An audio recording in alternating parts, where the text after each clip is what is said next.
Olá pessoal, tudo bem? Nesse vídeo veremos como aplicar o conceito do Two-Way Data Binding a um campo ou a vários campos de um formulário. O conceito é o seguinte, ele sincroniza os dados da visão com a classe do componente. Nesse caso aqui que envolve um formulário, se eu alterar os dados do formulário, isso vai refletir em mudanças nos atributos da classe componente e vice-versa. Se eu alterar por meio de algum evento os valores dos atributos da classe componente que estão mapeados ao formulário, isso vai afetar em tempo real ali os valores apresentados nos campos do formulário, ok? Logo mais acima temos a notação do Two-Way Data Binding, que é o Banana in the Box, ou seja, ele envolve a diretiva NGModel por meio de parênteses e também por um par de colchete. Vamos agora para um exemplo de aplicação do Two-Way Data Binding na aplicação Rollbank, mais precisamente na página de depósito. Tá? Essa página ela permite inserir valores no saldo do cliente que está logado nessa situação. Então, se eu clicar aqui nesse input, eu posso inserir valores. Esses valores estão com máscara, inclusive com a vírgula aqui para inserção dos centavos. Ok? Vou começar a inserir um valor baixo só para ver a mensagem de erro, né, que é apresentada com fundo em vermelho, porque não pode ser depositado um valor menor do que 5. Se eu inserir R$ 30, ótimo, eu consigo depositar, ele vai apresentar a mensagem com um fundo azul. Um outro fato interessante é que aqui logo abaixo está sendo usada uma interpolação para ler o dado lá da classe component. Então, no momento em que eu insiro um valor, imediatamente esse valor é refletido aqui na visão. Então esse valor vai lá para a classe componente e essa interpolação que é usada para a leitura está lendo imediatamente aquele valor inserido ali, né, naquele atributo da classe componente. Então vamos lá agora ver o código e como que o Two-Way Data Binding foi implementado. Então a gente começa aqui com a classe do componente, onde temos três valores, e esse value é o mais importante porque é ele que é mapeado com o nosso único input. Então aqui está sendo utilizado nesse input do valor de depósito, está sendo usado aqui o NGModel na notação da banana in the box, apontando para o atributo da classe component. Então aqui está feito o Two-Way Data Binding. Os demais atributos acima são nativos do HTML e os abaixo referem-se à máscara e logo a mais aqui temos um class binding, ok? E mais abaixo ainda temos a interpolação. O outro fato interessante lá na apresentação, só retornando um momento, é este botão de apagar. Então, se eu clico aqui em apagar, ele vai mudar o valor do value para 0 e isso vai refletir tanto aqui no input quanto na interpolação, ok? Então, voltando ao nosso código HTML, temos aqui em cima também a questão da mensagem, ele usa a interpolação para apresentar o texto da mensagem, se for de sucesso ou for de falha. Temos aqui os atributos normais do HTML, temos um property binding, que de acordo com o valor da mensagem, se for vazia é considerado como falso, ele vai apresentar essa mensagem ou não. E aqui temos o class binding, referente à classe CSS do Materialize, que vai mostrar o fundo vermelho caso o valor de depósito seja menor do que 5, ou seja, um valor inválido, e em azul caso seja este valor maior do que 5. Então este é o nosso HTML. Temos também a questão aqui do form. O form, ele é um caso especial, porque para utilizar o form com o Two-Way Data Binding é necessário fazer a inclusão do Forms Model, ou seja, importar este módulo que está no pacote Angular/Forms. Então, basicamente é isso, tá? Para utilizar o Two-Way Data Binding com formulários.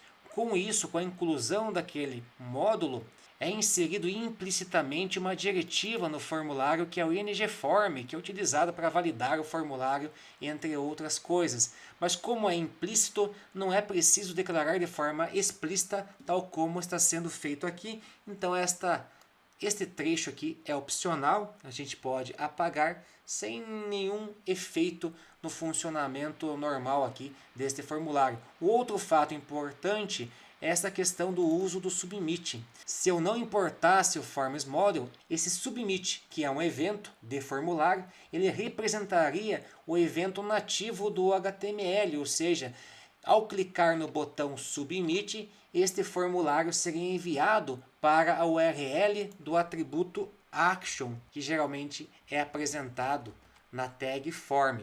Mas como tem o Forms Model, o Submit ele tem o mesmo comportamento do ng-submit, dessa diretiva aí do Angular. Ou seja, ao clicar no botão Submit, que está dentro do formulário, vamos encontrá-lo, ele está aqui, Type Submit. Inclusive esse Type Submit é opcional, porque quando tem um botão sem type dentro do formulário, ele é, por default, Submit. Então se eu clicar nesse botão, com o Forms Model importado, esse Submit vai fazer a chamada desse método que está declarado na classe componente, né? A classe component. Basicamente ele está aqui, ele faz a verificação se o valor a ser depositado é menor do que 5. Em caso positivo, ele muda aqui a mensagem no atributo deposit message, inclui uma mensagem de erro. Caso contrário, né, lá embaixo, depois dele fazer a persistência dos dados, gera a string a partir do string template com uma frase de sucesso. Então o onSubmit basicamente ele pega o depósito e insere no saldo esse valor de depósito, mas antes disso ele tira uma taxa, ele pega o custo acumulado a partir do tempo aí, porque é cobrado taxas tanto para ver saldo, para extrato, para saques. Então ele pega esse custo acumulado e desconta também desse valor que foi depositado, gerando aqui um net value, que é o valor líquido, tá? Que realmente será depositado no saldo. Então ele faz esses tratamentos, ele busca o objeto usuário que está cadastrado no local storage, uma vez que nós não temos o back-end para tal, apenas tem um usuário essa aplicação, por ser bem simples, faz aqui o tratamento dos dados, altera o balanço e então instancia um transaction. Então essa classe transaction aqui foi declarada com TypeScript, aonde no construtor temos o valor, temos uma taxa, temos um tipo, se ele é saque ou depósito, porque uma transação só pode ser saque ou depósito, e a data em que ocorreu. Então aqui foi usada a injeção de dependência dentro do construtor para declarar esses atributos dessa classe transaction, e depois ele inclui este objeto transaction dentro do vetor transactions do objeto user. Então clicando aqui no user, vamos encontrar a classe user, acho que aqui a gente encontra ela. A classe user tem apenas username, password, o saldo que é number, e então um vetor de transactions. Então basicamente é este o nosso user, temos duas classes. Nesse caso aqui os atributos foram declarados fora do construtor e inicializados no construtor, apenas para demonstrar essa outra forma de declarar atributos, sem nesse caso aqui também os modificadores de acesso. Ok? Fechando aqui. Ótimo. Então o onSubmit faz basicamente isso. Pega lá do local storage o user, e então altera o saldo, inclui a transação e salva novamente o usuário no local storage. E por fim aqui ele reseta o valor do input, uma vez que é two-way data binding, alterando aqui o valor do modelo, vai afetar também o input. Voltando para o HTML, temos um outro botão que faz o reset. Só que nesse caso, como no formulário pode ter apenas um submit, esse caso aqui ele é um clique. Ao clicar nesse segundo botão, que tem o texto de apagar, tá? Esse é um reset chamado, e também vai fazer o reset do valor que consta no input. Um outro fato interessante refere-se a esse ng onInit, tá? Que ele é executado praticamente no carregamento deste componente, e ele inicializa aqui o usuário. Então existe apenas um usuário cadastrado nessa aplicação e justamente está no local storage. E ele verifica, caso esse usuário já esteja cadastrado no local storage, uma vez que esse método ele é estático nesse caso e é chamado em cada um dos componentes, tá? Uma vez que nós não temos o back-end, então precisamos fazer essas simulações. Caso não exista esse usuário cadastrado no local storage, ele vai gerar um usuário, tá? E vai persistir. A gente pode verificar esse usuário na nossa aplicação dando um F12 e indo na aba aplicativo,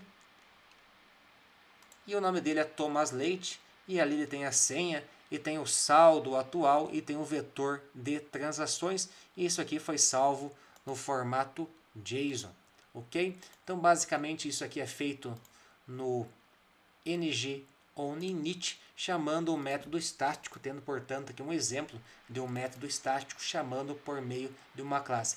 Então o deposit component tem apenas 3 atributos, tá? O primeiro aqui foi declarado de forma completa, tanto com o tipo de dados, tanto com o valor, que é 0 nesse caso, e é um number. Então esse tipo é desnecessário, é opcional aqui nesse caso, mas foi declarado de forma completa, de forma inclusive demasiada.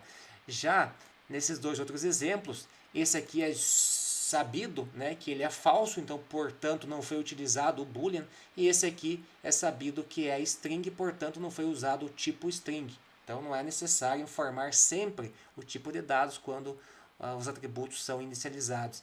E aqui basicamente foi reinicializado ou resetado essa string, principalmente quando essa página é usada ou renderizada novamente, mas para esconder a mensagem de erro.